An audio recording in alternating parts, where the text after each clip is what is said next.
बहुत बहुत स्वागत है दोस्तों आप सभी का विकास स्टडी पॉइंट में।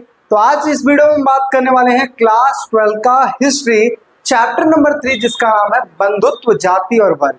बहुत सारे बच्चों की डिमांड थी, भैया अभी तक तो आपने पॉलिटिकल साइंस खूब कराया, अब कराइए आप हिस्ट्री। तो आप लगातार वीडियो जो आएगी हिस्ट्री की आएगी। बाकी अगर किसी चीज में डाउट दिक्कत आती है तो मैं बैठा हूँ उस चीज को सॉल्व करने के लिए। बाकी मैं आप लोग को बता दूं, व्हाट्सएप पे ग्रुप आप लोग के लिए बना हुआ है, आप लोग उसमें ज्वाइन जरूर होइएगा।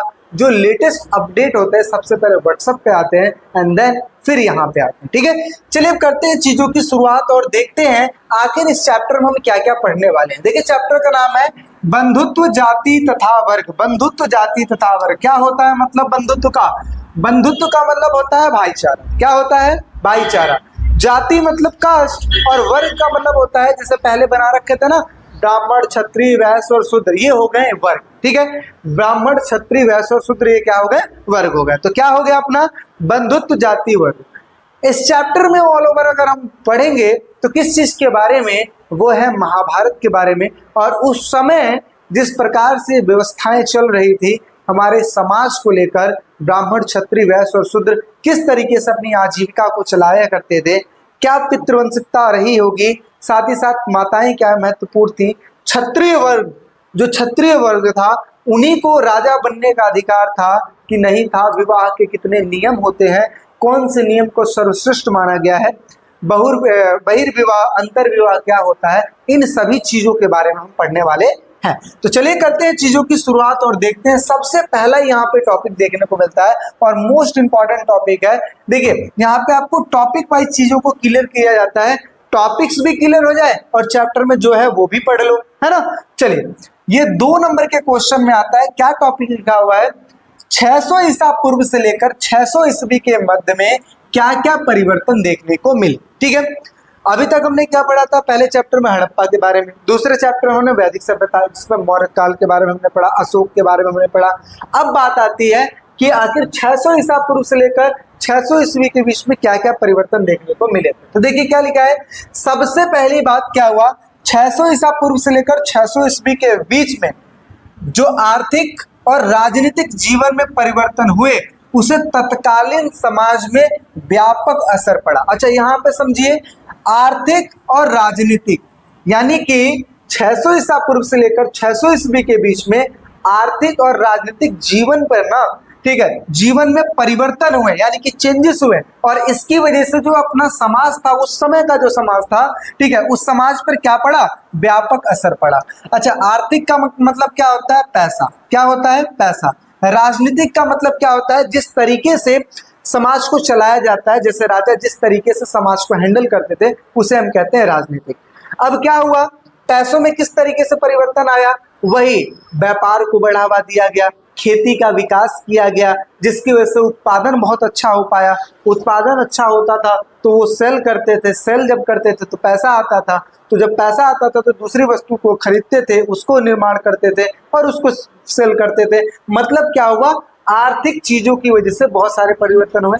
और राजनीतिक का मतलब होता है रूल किस हिसाब से चलाया जाता था। इन सभी चीजों का उस समय के समाज पर क्या पड़ा? प्रभाव देखने को मिला। और क्या हुआ? वन क्षेत्रों में खेती का विस्तार हुआ। जैसे मान लेते हैं बहुत सारे जंगल है ना, इस तरीके से मान लेते हैं बहुत सारे जंगल है, ये पूरा जंगल, ठीक है।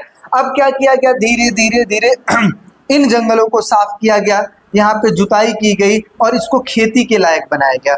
खेती की करेंगे तो यहाँ पे प्रोडक्शन करेंगे, ठीक है, प्रोडक्शन करेंगे तो उसके बाद उत्पादन बढ़ेगा तो वो सेल करेंगे तो पैसा आएगा, है ना। इस प्रकार की चीजें हुई। तो वन क्षेत्रों में खेती का विस्तार हुआ और वहां के रहने वाले जो लोग हैं उनकी जीवन शैली में, यानी कि जीवन के तौर तरीकों में क्या आया? बदलाव देखने को मिला। ठीक है, जैसा आप देख सकते हो यहाँ पे मैंने एग्जाम्पल के तौर पर लगाया है, खेती बहुत अच्छी होनी उस समय पर शुरू हो गई थी। अब देखो उस समय इंडस्ट्री वगैरह तो थी नहीं, तो जाहिर सी बात है किसको ज्यादा महत्व दिया जाता था? खेती को महत्व दिया जाता था, है ना। इस प्रकार की चीजें देखने को मिली। आगे क्या हुआ? शिल्प विशेषज्ञों के एक विशिष्ट सामाजिक वर्ग का उदय हुआ। शिल्प विशेषज्ञ का मतलब हुआ वही जो मूर्तिकार वगैरह हो गए, है ना, जो मूर्तियों का निर्माण करने वाले हो गए, मालाएं तैयार करने वाले हो गए, छोटी छोटी कारीगरी करने वाले हो गए, इन सभी वर्गों का उदय हुआ। साथ ही साथ बड़े बड़े जमींदारों का उदय हुआ। किसानों का उदय हुआ, श्रमिक वर्गों का उदय हुआ। श्रमिक वर्ग कौन? वही जो मजदूरी का काम करते हैं। किसान वर्ग कौन? जो इस प्रकार से खेती करते हैं। बड़े जमींदार कौन? जिनके पास बहुत सारी जमीनें होती थी और जो लोगों को यानी कि किसानों को अपनी जमीनें दिया करते थे खेती करने के लिए। ठीक है, चलिए आगे बढ़ते हैं। संपत्ति के असमान वितरण ने सामाजिक विषमताओं को ज्यादा प्रखर बनाया। बहुत ही इंपॉर्टेंट लाइन है, क्योंकि ये वो लाइन है जिसकी वजह से महाभारत हो गया। नहीं समझ में आया? अभी समझाता हूं मैं। संपत्ति के असमान वितरण। अच्छा, महाभारत क्यों हुआ? महाभारत इस वजह से हुआ, मैं एक छोटा सा रीजन बताना चाहता हूं। अगर प्रॉपर्टी का बंटवारा सभी भाइयों में एक समान कर दिया जाता तो ये लड़ाई देखने को नहीं मिलती। लड़ाई क्यों हुई? इसलिए हुई, दुर्योधन ये कहता था कि मेरे पिता के बाद ये जो प्रॉपर्टी है ये पांडवों के पास चली जाएगी। तो पांडवों के पास चली जाएगी। बड़ा बेटा युधिष्ठिर, युधिष्ठिर का बेटा राजा, उसका बेटा राजा, उसका बेटा राजा, फिर हमारा क्या होगा? अब ऐसी सिचुएशन में अगर वहीं पे ये कह दिया जाता कि हाँ सारे लोगों को एक समान प्रॉपर्टी दी जाएगी, तो हो सकता है इस प्रकार की चीजें देखने को नहीं मिलती। लेकिन पहले क्या होता था? बड़े बेटों को ज्यादा महत्व दिया जाता था और उन्हीं को राजा बना दिया जाता था। इसलिए यहाँ पे लिखा है संपत्ति का असमान वितरण। असमान वितरण था ना, भेदभाव वाली चीजें थी, नहीं बड़े बेटों को ज्यादा महत्व, उसके बाद किसी को महत्व नहीं मिलता था। तो इसकी वजह से समाज में विषमताएं देखने को मिली। विषमताएं मतलब भेदभाव देखने को मिला, और इसकी वजह से बहुत सारी दिक्कतें हुई जो कि हमने देखा महाभारत में। और फिर अंततः क्या हुआ? अंततः यही हुआ कि कौरवों को मारा गया, पांडव जीत गए। जीतने के बाद कुछ समय तक राज किए, फिर उनको भी ये सब छोड़ छाड़ के चले जाना पड़ा। तो हमें ये समझ के रखना चाहिए कि यहाँ पर कोई पैदा हुआ है तो वो परमानेंट नहीं है, कुछ ही समय के लिए है और कुछ समय के लिए। तो ऐसी चीजों में हमें क्यों लड़ाई झगड़ा करना है और क्यों इन मामलों में पड़ना है? ठीक है ना, प्रॉपर्टी वो आपकी है, आने वाले समय में आपके जनरेशन की होगी, फिर उनके जनरेशन की, कोई यहाँ पे कोई चीज लेकर नहीं जाएगा, है ना। चलिए भाई, तो ये चीज समझ में आ गई आप लोग को। चलिए आगे बढ़ते हैं और चीजों को समझते हैं। तो आई होप सो आपको ये समझ में आया होगा कि 6ठी शताब्दी ईसा पूर्व में कौन कौन से परिवर्तन आए। सबसे पहला आर्थिक और राजनीतिक जीवन में परिवर्तन आए, जिसकी वजह से समाज पे इफेक्ट पड़ा। वनों को साफ किया गया, इसकी वजह से जीवन शैलियों में बदलाव आया, प्रोडक्शन अच्छा होने लगा, शिल्प विशेषज्ञों की उत्पत्ति हुई, बड़े बड़े जमींदार, किसान, श्रमिक वर्ग आए। साथ ही साथ संपत्ति का असमान वितरण की वजह से समाज में विषमताएं देखने को मिली, मतलब भेदभाव देखने को मिला। ठीक है, अगला टॉपिक आता है क्या? अभिलेख क्या होते हैं और इसे सावधानी से पढ़ना क्यों जरूरी है। मैंने आप लोग को बताया था दूसरे वाले ही चैप्टर में, अभिलेख क्या होते हैं? मजबूत सतह पर लिखी गई लेख को अभिलेख कहते हैं। क्या कहते हैं? मजबूत सतह पर लिखी गई लेख को अभिलेख कहते हैं। मजबूत सतह कौन कौन सी हो सकती है? जैसे पत्थरों पर, जैसे धातुओं पर, जैसे पकी ईंटों पर, है ना। इस प्रकार की जो चीजें हैं, या ये कहो कि पहले लिख लो फिर उसको पका लो, है ना। तो वो चीजें ये इस प्रकार का रूप धारण कर लेती हैं और ये क्या बन जाता है? अभिलेख बन जाता है। ठीक है, चलिए, तो उस समय फोटो वोटो तो चलता नहीं था कि कैमरे से फोटो क्लिक कर लिया जाए। तो क्या चलता था? यही चलता था ना, जिसपे छेनी हथौड़े के माध्यम से करके चीजें लिख दी जाती थी। आने वाले समय में लोगों को पता लगता रहता था। ठीक है, अभिलेख पत्थर, धातु, मिट्टी के बर्तन जैसे कठोर सतह पर खुदे हुए लेख हुआ करते थे। अभिलेखों से हमें समाज के कई ऐतिहासिक अभिनायकों की झलक मिलती है। अभिनायकों का मतलब क्या होता है? बड़े बड़े राजाओं की झलक देखने को मिलती है, जिसने समाज को बहुत अच्छे से चलाया, है ना। अभिलेखों को इसलिए सावधानी पूर्वक पढ़ना जरूरी है क्योंकि अभिलेख प्रायः उन लोगों की उपलब्धियां, क्रियाकलापों तथा विचारों के बारे में बताते हैं जो इन्हें क्या करते हैं? जो इन्हें लिखवाते हैं। अभिलेख कौन बनवाता है? वो व्यक्ति बनाते हैं जो कुछ समाज में कंट्रीब्यूशन करते हैं, वो व्यक्ति बनवाते हैं जो कुछ समाज में कुछ चीज देते हैं, ठीक है, या जिन्होंने बहुत अच्छा काम किया है, वही अभिलेख बनवाते हैं और वही उन चीजों को लिखवाते हैं ना। चलिए, हर एक अभिलेख किसी समुदाय खासकर दृष्टि से लिखा जाता था। यानी कि अब ऐसा भी मत समझो कि हर व्यक्ति अपना अभिलेख बनाया जा रहा है, नहीं, ये विशेष तौर पर समाज को ध्यान में रखते हुए बनाया जाता था और हर कोई व्यक्ति नहीं बनवा पाता था, क्योंकि अफोर्ड करना इतना आसान भी नहीं होता था ना। तो वही चीज है, हर एक अभिलेख किसी समुदाय खासकर दृष्टि से लिखा जाता था।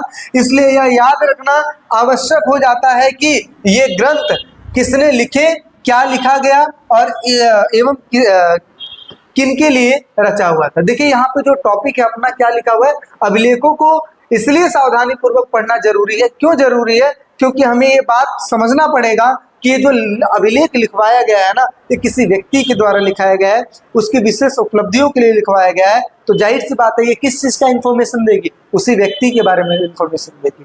तो हम बिल्कुल ब्लाइंड होकर इन अभिलेखों पर विश्वास भी नहीं कर सकते हैं, क्योंकि इसको जब तक हम कनेक्ट नहीं कर पाते हैं समाज से, तब तक इसको हम पूरी तरीके से सही नहीं बोल सकते हैं। ठीक है, चलिए, अगर हम इन ग्रंथों का इस्तेमाल सावधानी पूर्वक करें तो समाज में प्रचलित आचार, व्यवहार एवं रिवाजों का इतिहास लिखा जा सकता है। अगर इसको हम अच्छे ढंग से पढ़ें, अच्छे ढंग से सारे चीज करें, तो हमें उस समय का जो समाज है उसका बहुत ही सुंदर चित्रण देखने को मिलेगा। हड़प्पा में जो अभिलेख मिला है, जिसको कहा जाता है रहस्यमयी लिपि, क्या उसको पढ़ा गया? नहीं पढ़ा गया। अगर उसको पढ़ा गया होता तो हो सकता है कि उस समय के, हड़प्पा के समय के और भी कुछ चीजों के बारे में जानकारी देखने को मिल जाती है ना। चलिए, वो चीज हो गया। तो हमने क्या समझा, अभिलेख क्या होते हैं, इसको सावधानी से पूर्वक पढ़ना क्यों जरूरी है। ठीक है, अगर सावधानी से नहीं पढ़ेंगे तो अर्थ का अनर्थ निकल जाएगा। ठीक, चलिए, अगला क्या लिखा है कि महाभारत का समालोचनात्मक संस्करण। देखिए, महाभारत समझ में आता है, वही जो चीज हम अक्सर सीरियल्स वगैरह में देखे हैं, या इसका एपिसोड जो बना है उसमें हम देखे, कौरव पांडवों की लड़ाई। समालोचनात्मक का मतलब क्या होता है? एक ऐसी चीज जिसपे डिबेट हो सके। क्या हो सके? डिबेट हो सके। संस्करण का मतलब होता है एक तरीके से कलेक्शन समझो, है ना, जिसको इकट्ठा करके रखा गया है। तो महाभारत का समालोचनात्मक संस्करण, जिसमें हम ये पढ़ते हैं कि महाभारत में कुछ कुछ ऐसी चीजें देखने को मिली है जिसकी वजह से उस पर विवाद हो सकता है, या फिर ये कहो कि डिबेट हो सकता है। क्योंकि उस समय कुछ चीजें पूरब में कुछ और देखने को मिली, पश्चिम में कुछ और, उत्तर में कुछ और, दक्षिण में कुछ और। ठीक है, तो ऐसी चीजों में कुछ कुछ चीजों पर डिबेट हो सकता है। चलिए समझते हैं। पहले, महाभारत विश्व का एक बड़ा महाकाव्य है आगे, जिसमें 1 लाख से ज्यादा श्लोक हैं। इस ग्रंथ की रचना 1000 साल तक होती रही, तकरीबन 500 ईसा पूर्व तक, है ना, होती रही। 1919 में एक महत्वाकांक्षी परियोजना की शुरुआत की गई। लोकप्रिय संस्कृत विद्वान जिनका नाम था B.S. सुनथांकर, ठीक है, सुनथांकर के नेतृत्व में यह चीज किया गया। देश के अलग अलग भागों में विभिन्न लिपियों में लिखी गई महाभारत की संस्कृति पांडुलिपियों को इकट्ठा किया गया। यानी कि जगह जगह पे जो पांडुलिपि लिखी गई थी, पांडुलिपि मतलब क्या होता है?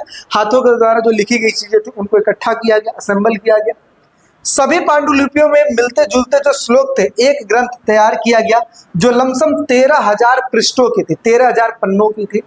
ताकि इस परियोजना को पूर्ण करने में 47 साल लगे, यानी कि 47 ईयर लगे। ठीक है, इसको कंप्लीट करने में, क्योंकि महाभारत एक लंबा टाइम का एक दौर था। उसको कलेक्ट करना, उसके बारे में लिखना, है ना, एक बहुत लंबा टास्क था, उसको कलेक्ट करना और वो सारी चीज चेक करना। ठीक है, अब क्या हुआ, इसमें 2 बातें विशेष रूप कर उभर कर सामने आती है। 2 बातें, क्या क्या? संस्कृत के कुछ अध्यायों के कई अंशों में समानता थी। क्या थी? समानता थी, मतलब सिमिलरिटी देखने को मिली। इस बात से यह स्पष्ट होता है कि समूचे, यानी कि सारे उपमहाद्वीप में उत्तर में कश्मीर से लेकर नेपाल से लेकर, ठीक है, उत्तर में अगर देखा जाए तो कश्मीर एवं नेपाल से लेकर दक्षिण में केरल और तमिलनाडु तक सभी पांडुलिपियों में यह समानता देखने को मिली। यानी कि पहला तत्व तो हमें यह देखने को मिला, चाहे उत्तर में नेपाल या जम्मू कश्मीर से लेकर दक्षिण में केरल और तमिलनाडु तक जो चीजें देखने को मिली वो सिमिलर देखने को मिला, मतलब समान देखने को मिली। ठीक है, कुछ सदियों के दौरान हुए महाभारत की प्रेषण की क्षेत्रीय प्रभेद भी सामने आने लगे। 13,000 पृष्ठों में से आधे से भी ज्यादा इन प्रभेदों का विवरण देखने को मिलता है।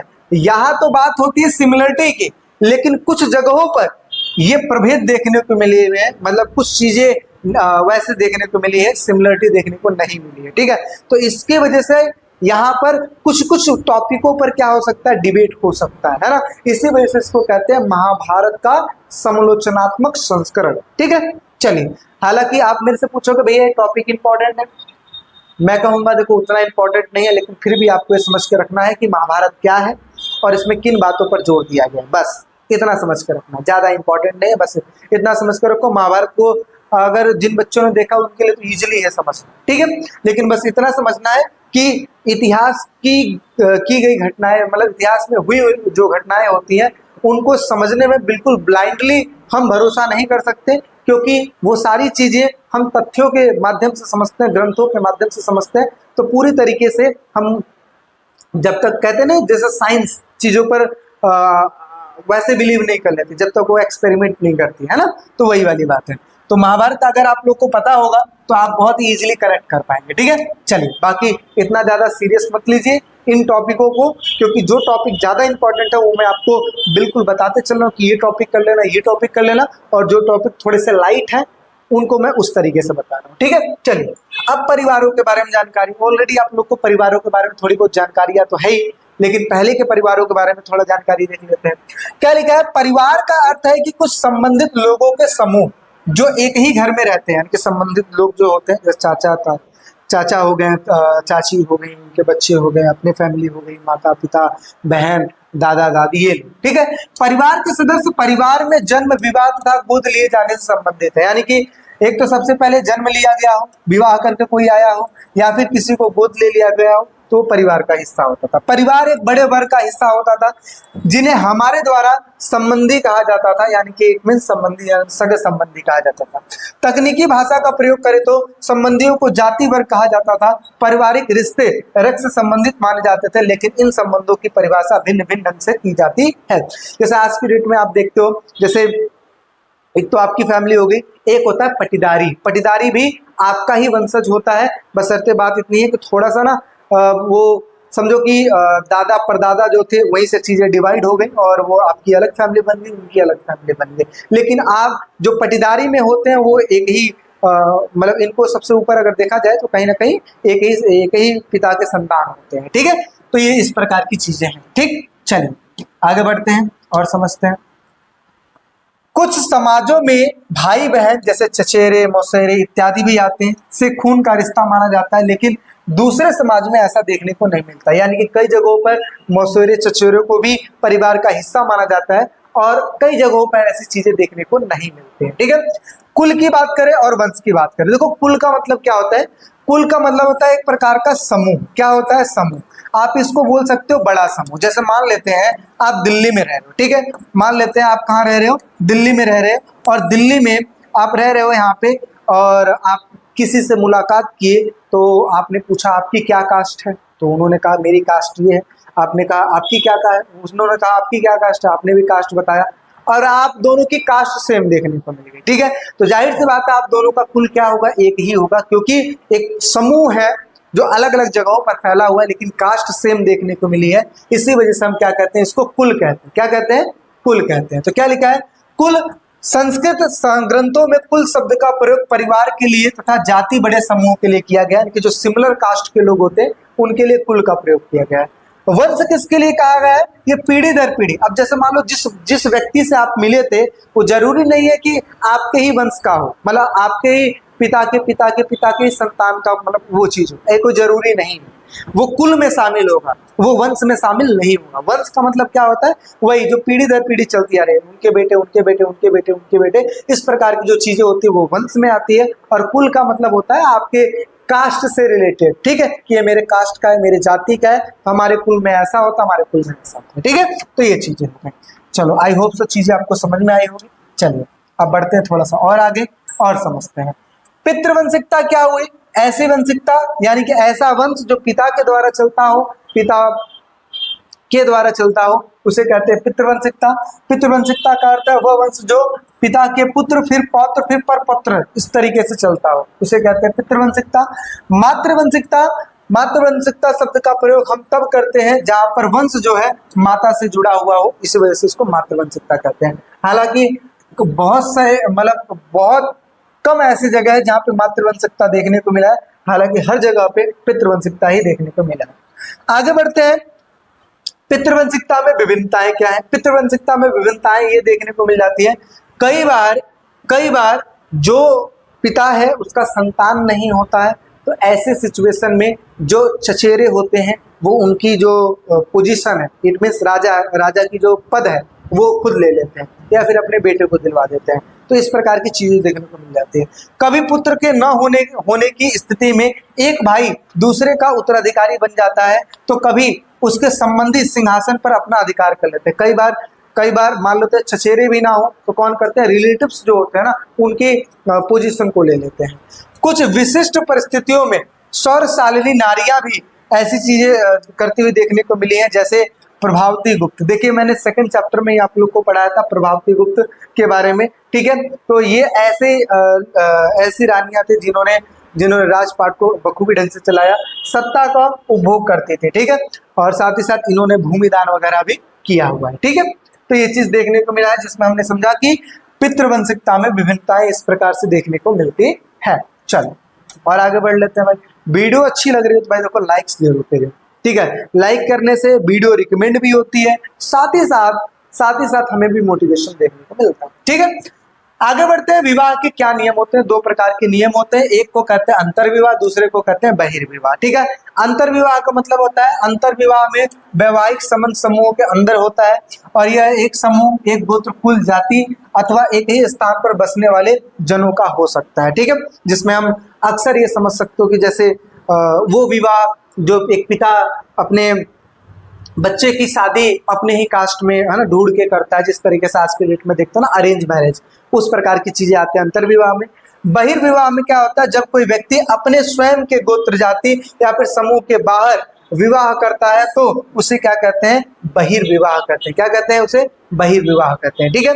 तो इस प्रकार की चीजें होती है, जैसे एक एग्जाम्पल के, आपकी जाति कुछ और है, आपने किसी और जाति से शादी कर ली, ठीक है। आपकी जाति कुछ और थी, आपने किसी और जाति से शादी कर ली, तो ऐसी चीजों को कहते हैं बहिर्विवाह में आ जाता है, ठीक है। चलिए आगे समझते हैं। अगला लिखा है बहुपति। बहुपत्नी क्या होता है? बहुत इजी चीज है, आपको ऐसे ही समझ में आ जाएगा।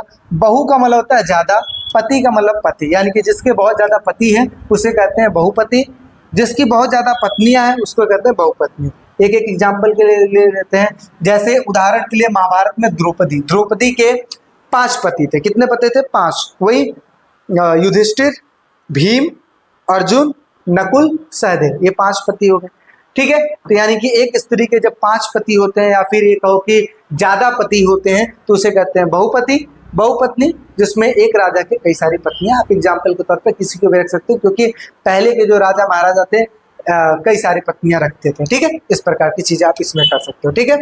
चलो और आगे बढ़ते हैं। अब देखो छोटे छोटे टॉपिक्स हैं, स्टार्टिंग में कुछ टॉपिक्स बड़े थे, अभी छोटे छोटे टॉपिक फिर बड़े बड़े टॉपिक है ना। चलिए आगे समझते हैं। स्त्री का गोत्र क्या होता है? गोत्र, हर व्यक्ति का अपना गोत्र होता है, ठीक है। तो स्त्री गोत्र क्या होता है? बेसिकली देखिए स्त्री गोत्र ही क्यों बात की गई है, इसलिए क्योंकि स्त्रियों का गोत्र चेंज होता है। कैसे चेंज होता है? विवाह से पहले स्त्री का जो गोत्र होता है वो पिता का गोत्र होता है, विवाह के बाद जो स्त्री का गोत्र होता है वो चेंज होकर पति का गोत्र लेना पड़ता है। इस वजह से स्त्री गोत्र के बारे में इसमें बात किया गया। हालांकि कुछ ऐसी रानियां थी, कुछ ऐसे लोग थे जिन्होंने अपने पिता का गोत्र नहीं छोड़ा। जैसे सातवाहन वंश की रानियों की बात किया जाए तो उन्होंने अपने पिता का गोत्र नहीं छोड़ा। ऐसा सबूत देखने को मिला है कि वो शादी के बाद भी पिता का ही गोत्र इस्तेमाल करती थी, ठीक है। तो इस वजह से हम ये भी कह सकते हैं कि हर जगह पे ऐसी चीजें नहीं चलती थी। तकरीबन 1000 ईसा पूर्व में गोत्र प्रचलित होना शुरू हो गया। वास्तुतः इसके प्रचलन का मुख्य उद्देश्य गोत्र के आधार पर ब्राह्मणों का वर्गीकरण करना था। प्रत्येक गोत्र एक वैदिक ऋषित के नाम पर होता था। ऋषित नहीं होगा, ये ऋषि होगा, ऋषि के नाम पे होता था। उस गोत्र के सदस्यों को ऋषि के वंशज माना जाता था। यानी कि अगर देखा जाए तो कहा जाता है कि पृथ्वी पे स्टार्टिंग में है ना ऋषि मुनि थे, तो हम जो वंशज हैं उन्हीं के वंशज हैं। तो ऋषियों के गोत्र के नाम से रखा गया है उस तरीके से, ठीक है। तो ये चीजें होती हैं, हर एक व्यक्ति का अपना अपना गोत्र होता है। और कहा जाता है कि गोत्र में शादी नहीं होता है, गोत्र में अगर एक सिमिलर गोत्र में शादी अगर हो जाती है तो वो भाई बहन कहलाएंगे, ऐसा कहा जाता है, क्योंकि एक ही के वंशज है ना, इस वजह से, ठीक है। तो इस प्रकार की चीजें हैं। चलिए गोत्र के 2 अहम नियम थे। क्या नियम थे? विवाह के बाद स्त्रियों को पिता की जगह पति के गोत्र को मानना पड़ेगा और एक ही गोत्र के सदस्य परस्पर विवाह नहीं कर सकते। तभी मैंने जो बताया ना, ये वही चीज है। एक ही गोत्र के लोग परस्पर विवाह नहीं कर सकते थे। विवाह के बाद स्त्रियों को पिता की जगह पति का गोत्र देखने को लेना पड़ता था। अभी मैंने एक चीज यहीं पे बताया ना, कुछ रानियां ऐसी थी जिन्होंने अपने पिता का जो गोत्र है शादी के बाद भी चेंज नहीं किया। ठीक है, तो ऐसा भी देखने को मिला जैसे सातवाहन वंश की रानी। ठीक है, चलिए अब क्वेश्चन आता है कि क्या माताएं महत्वपूर्ण थी। तो देखिए दो एग्जाम्पल लेंगे, एक सातवाहन वंश का एग्जाम्पल लेंगे और एक एग्जाम्पल हम लेंगे उस समय कुंती का, माता कुंती बोला जाता है, जो पांचों पांडवों की माता थी। ठीक है, अब देखते हैं यहाँ पे क्या लिखा है। सबसे पहला एग्जाम्पल सातवाहन वंशों का ले लेते हैं, फिर एक एग्जाम्पल हम कुंती का ले लेंगे। ठीक है, क्या लिखा है, सातवाहन वंश के राजाओं के शासन काल में राजाओं का नाम माता के नाम से उद्धृत होता था, यानी कि माता का नाम लगता था। ठीक है, अच्छा इसका प्रमाण देखने को मिला है। इससे यह मालूम होता है कि माताएं उस समय महत्वपूर्ण थी। ठीक है, परंतु किसी भी परिणाम पर पहुंचने से पहले हमें बहुत अधिक सावधानी बरतनी होगी। सावधानी इसलिए बरतनी होगी क्योंकि हम इस पे, मैंने कहा ना कि हम छूटते बिलीव नहीं कर सकते जब तक हम पूरी सारी चीजों की जानकारी ना ले ले तब तक। ठीक है, सातवाहन राजाओं के विषय में हमें यह ज्ञात होता है कि सिंहासन का उत्तराधिकारी जो कौन होता था, पितृवंशिकता के हिसाब से चलता था, यानी कि पिता के बाद पुत्र फिर परपुत्र, इस हिसाब से चीजें देखने को मिलती थी। यानी कि यहाँ पे कहा जाए तो माताओं को भी महत्वपूर्ण देखने को मिला है क्योंकि इनका जो नाम है, राजाओं का जो नाम है, ये माता के नाम से उद्धृत होता था और साथ ही साथ जो वंश है पिता के नाम से चलता था। तो इसलिए हम ये भी कह सकते हैं कि माता और पिता दोनों उस समय, है ना, इंपॉर्टेंट महत्वपूर्ण रहे होंगे। अब एग्जाम्पल ले लेते हैं कुंती का। जैसे मैंने आपको बताया, एक सीन ये है कि जंगल में जब ये लोग जंगल में थे, तो ऐसी सिचुएशन में जब कुंती जी पूजा कर रही होती है और जो अर्जुन है वो द्रौपदी को द्रुपद देश से लेके आते हैं, जीत कर लेके आते हैं। तो जब वो लेके आते हैं और माता को कहते हैं देखो माता मैं क्या लेके आया हूँ, ठीक है, तो वो छूटते कहती है कि जो भी लाए हो पांचों पांडवों में बांट लो। ठीक है, तो अब बिना देखे उन्होंने ये बात बोल दिया और उसके बाद उनकी आज्ञाओं को मानना पड़ा। बेशक वो भूल से बात हुई थी लेकिन इसके बावजूद भी उनकी बातों को मानना पड़ा और इस वजह से हम कह सकते हैं कि उस समय माताएं इतनी महत्वपूर्ण थी क्योंकि जुबान की इतनी वैल्यू थी। ठीक है, तो इस वजह से हम ये कह सकते हैं कि क्वेश्चन ये है कि क्या माताएं महत्वपूर्ण थी, तो हाँ माताएं महत्वपूर्ण थी और इसी वजह से जो द्रौपदी है उनको पांचों, एक एग्जाम्पल के तौर पे हमने कहा ना कि वो बहुपति के तौर पे आती है, जिसमें एक स्त्री के कई सारे पति होते हैं ना, इस प्रकार की चीजें। तो हमने ये चीज पढ़ लिया। चलिए अब हम आगे बढ़ते हैं और समझते हैं चीजों को। क्या लिखा है, सामाजिक विषमताएं। सामाजिक विषमताओं का मतलब होता है भेदभाव। क्या होता है, भेदभाव। तो अब देखिए उस समय के भेदभाव कैसे होते थे। वर्णों में अगर देखा जाए भेदभाव, तो जो ब्राह्मण होते थे ना, ब्राह्मण अपने आप को सर्वश्रेष्ठ समझते थे। इसके बाद आते थे क्षत्रिय। ठीक है, जो क्षत्रिय होते थे ये, इनको कहा जाता था ये राजपाट करने के लिए है। ठीक है, ब्राह्मण क्षत्रिय, इसके बाद आते थे वैश्य और वैश्य के बाद क्या आते थे, शूद्र आते थे। ठीक है, शूद्रों को कहा जाता था ये सबसे नीचे कैटेगरी के हैं और इनको इनकी सेवा करने के लिए रखा गया। ठीक है, इस प्रकार से कहा जाता है ब्राह्मणों की उत्पत्ति सिर से हुई है, शूद्रों की उत्पत्ति पैर से हुई है, इस प्रकार की चीजें। तो कई बार ऐसा है कि यहाँ पर भेदभाव देखने को मिल जाता था और इसी वजह से इसको हम कहते हैं सामाजिक विषमताएं। तो क्या लिखा है, धर्मसूत्र एवं धर्मशास्त्रों में एक आदर्श व्यवस्था का वर्णन दिया गया है। ब्राह्मणों का यह विचार था कि यह व्यवस्था जिसमें खुद उन्हें प्रथम दर्जा प्राप्त है दैवी व्यवस्था, यानी कि ये ब्राह्मण वर्ग में है इसलिए क्योंकि देवता चाहते हैं, यानी कि ये ब्राह्मण इसलिए है क्योंकि भगवान की मर्जी है। ठीक है, शूद्रों को अस्पृश्य समझा जाता था, उनको छूने से भी बचा जाता था। ठीक है, निचले स्तर का माना जाता था और इस व्यवस्था में दर्जा शायद जन्म के अनुसार था, यानी कि ब्राह्मण क्षत्रिय वैश्य और शूद्र किस हिसाब से चीजें देखने को मिलती थी, जन्म के हिसाब से। अगर आपका जन्म ब्राह्मण में हुआ है तो आपको ब्राह्मण कहा जाएगा और शूद्र में हुआ है तो आपको शूद्र कहा जाएगा। ठीक है, इस प्रकार की चीजें होती थी। आगे बढ़ते हैं और चीजों को समझते हैं। अगला क्या लिखा है कि धर्म सूत्रों और धर्म शास्त्रों में 4 वर्गों के लिए आदर्श जीविका के संबंधित कुछ नियम मिलते हैं। अब देखिए आता है 4 नंबर में, जिसमें हमें ये बताना है कि ब्राह्मण क्षत्रिय वैश्य और शूद्र और इनकी आजीविका कैसी थी, मतलब आजीविका मतलब वो किस तरीके से अपना जीवन गुजारा करते थे। तो यहाँ पे बात करते हैं ब्राह्मणों की। ब्राह्मणों का काम होता था वेद को पढ़ना और उनका पाठन करना, यज्ञ करना और करवाना, दान लेना और देना। ठीक है, क्षत्रियों का काम होता था युद्ध करना, लोगों की सुरक्षा करना, न्याय करना और वेद पढ़ना। क्या पढ़ना, वेदों को पढ़ना पढ़वाना, इस प्रकार की चीजें। वैश्यों का काम होता है वेद पढ़ाना। ठीक है, मतलब वेद पढ़ाना, यज्ञ करवाना, दान दक्षिणा देना, कृषि करना, व्यापार करना, गौ पालन करना, ये सारा इनका काम होता था। और शूद्रों का काम क्या होता था, बाकी तीनों वर्गों की क्या करना, सेवा करना। ठीक है, इस प्रकार से जो चीजें थी डिवाइड थी, ब्राह्मण, क्षत्रिय, वैश्य और शूद्र। ठीक है, चलिए बढ़ते हैं अगले टॉपिक की तरफ और देखते हैं। ये देखिए यहाँ पे जो टॉपिक है ना, ये थोड़ा सा रॉन्ग दिया हुआ है, इस टॉपिक को काट दीजिए क्योंकि ये पिछला ही टॉपिक था जो अपना यहाँ पे आया। यहाँ पे देखिए क्या लिखा है, विवाह के 8 प्रकार थे। कितने प्रकार थे, 8 प्रकार थे। कई बार ये भी आ जाता है क्वेश्चन में, विवाह के कितने प्रकार थे, टोटल 8 प्रकार थे, लेकिन इसको इसमें से 4 को ज्यादा मान्यता दी गई। किसको मान्यता दी गई, 4 को। जैसे यहाँ मनुस्मृति से प्रथम, चौथी, पांचवी और छठी विवाह उद्धृत का पद्धति का उद्धरण दिया गया है। यानी कि कहा जाए टोटल कितने थे, 8 थे, और इन 8 में पहले वाले को ज्यादा महत्व दिया गया, चौथे वाले को महत्व दिया गया, पांचवे वाले को दिया गया और छठे वाले को दिया गया। ठीक है, देखिए क्या लिखा है, प्रथम में क्या लिखा गया है, कन्या का दान बहुमूल्य वस्त्रों तथा अलंकरणों से विभूषित कर उसे वेदज्ञ वर को दान दिया जाएगा जिसे पिता ने खुद आमंत्रित किया। जैसे आज की डेट में आप देखते हो ना, अरेंज मैरिज होता है जिसमें लड़की के लिए जो पिता है वो खुद वर ढूंढता है, लाता है, उसके बाद शादी करवाता है और जो भी लेन देन होता है वो सब देव के विदा कर देता है। तो पहला विवाह का नियम तो ये है। ठीक है, जिसमें ये चीजें की जाती हैं।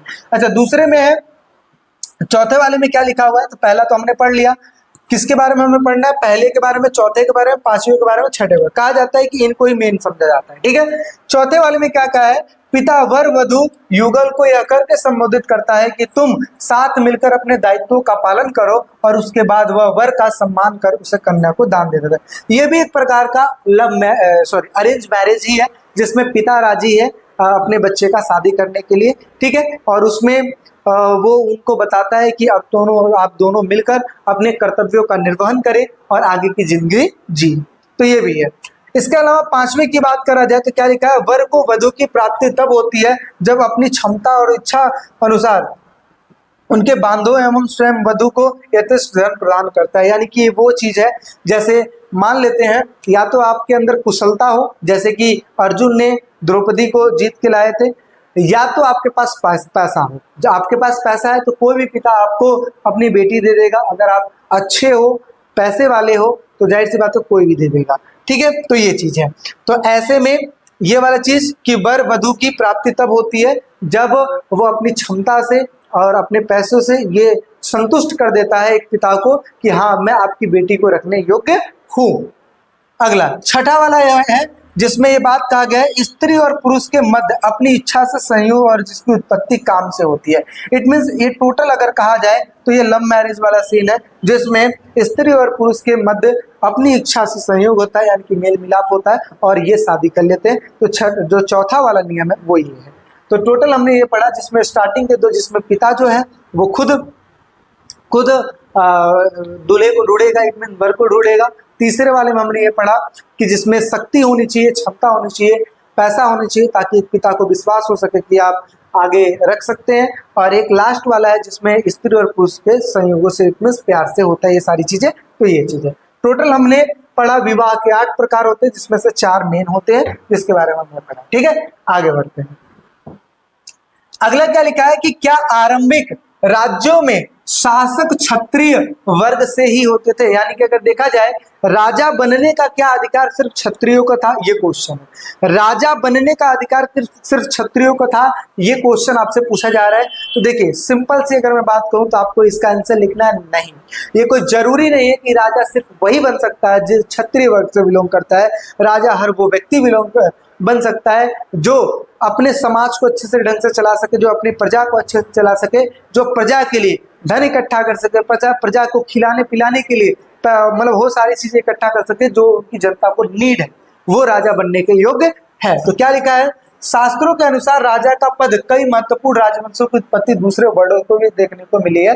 यानी कि ये जरूरी नहीं है कि सिर्फ क्षत्रिय वर्ग से ही आप बिलोंग करोगे तो ही राजा बन सकते थे। हालांकि ये ग्रंथों में लिखा हुआ है कि राजा बनने का अधिकार सिर्फ क्षत्रियों का था, लेकिन आगे चल के ऐसे बहुत सारे राजा हैं जो जरूरी नहीं हो क्षत्रिय से बिलोंग करते हो, लेकिन वो राजा बने। क्या लिखा है, मौर्य वंश के संस्थापक चंद्रगुप्त मौर्य के विषय में इतिहासकारों में मतभेद है कि चंद्रगुप्त मौर्य क्षत्रिय थे या क्षत्रिय नहीं थे, इस बात पे कंफ्यूजन है। क्या लिखा है, कुछ इतिहासकार उन्हें निम्न कुल का मानते हैं जबकि बौद्ध धर्म के ग्रंथ उन्हें क्षत्रिय मानते हैं। यानी कि बौद्ध धर्म में बात लिखा हुआ है कि ये क्षत्रिय थे और कुछ इतिहासकार इनको निम्न कुल का मानते हैं, यानी कि नीची जाति का मानते हैं, छोटी जाति का मानते हैं। ठीक है, ऐसा। मौर्य वंशों के उत्तराधिकारी शंगु और कर्ण ब्राह्मण थे। वास्तुतः राजनीतिक सत्ता को उपभोग हर वह व्यक्ति कर सकता था जो समर्थ था और संसाधन जुटा सकता था। यानी कि वो व्यक्ति जो संसाधन जुटा सकता था वो राजा बन सकता था, ऐसी बातें कही गई हैं।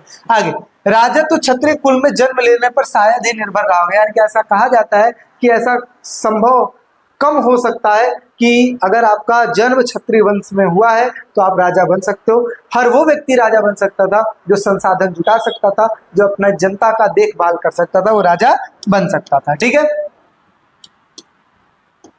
आगे क्या लिखा है, शकों को, शक मतलब ये भी एक प्रकार के वंश थे, शकों को जो कि मध्य एशिया से आए थे, जो कि मलेच्छ, बर्बर तथा अन्य देशीय माने जाते थे, ये भी राजा बने।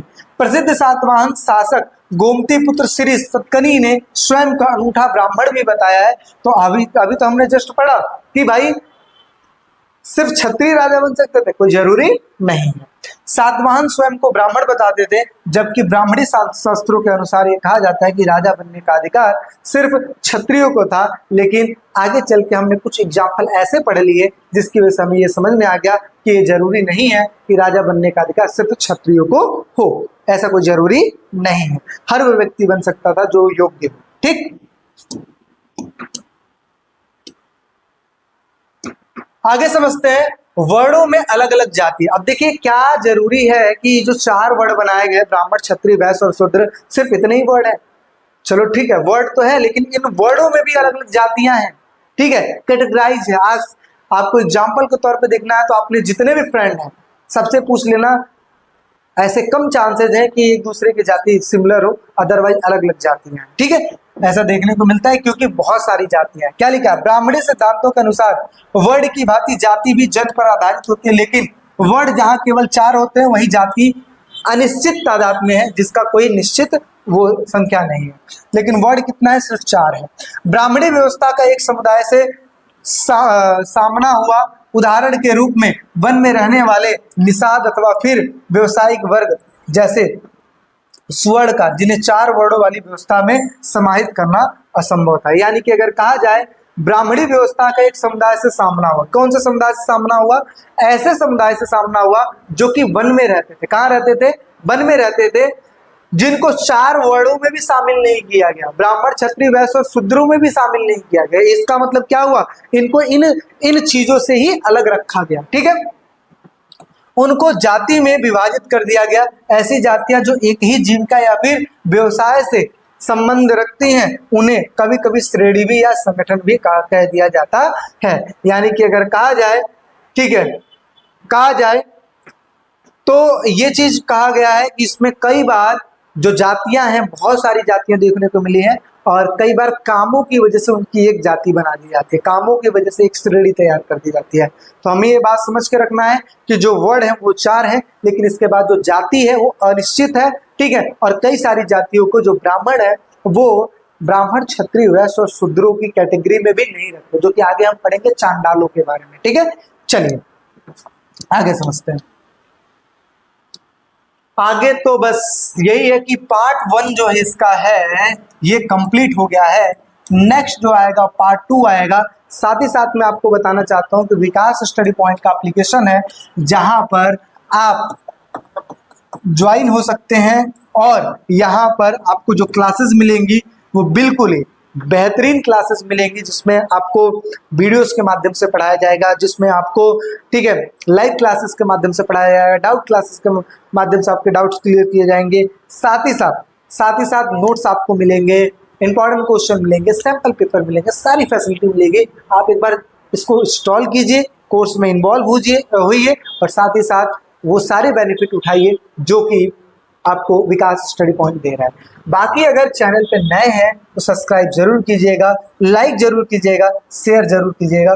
तो बस यही है। बाकी अगर किसी भी चीज़ में कोई दिक्कत है, कोई परेशानी है तो आप मेरे से कमेंट सेक्शन में कमेंट करके बात कर सकते हैं। आई होप सो आपको वीडियो अच्छी लगी होगी। मिलते हैं एक नेक्स्ट वीडियो में। अभी के लिए टेक केयर, बाय बाय।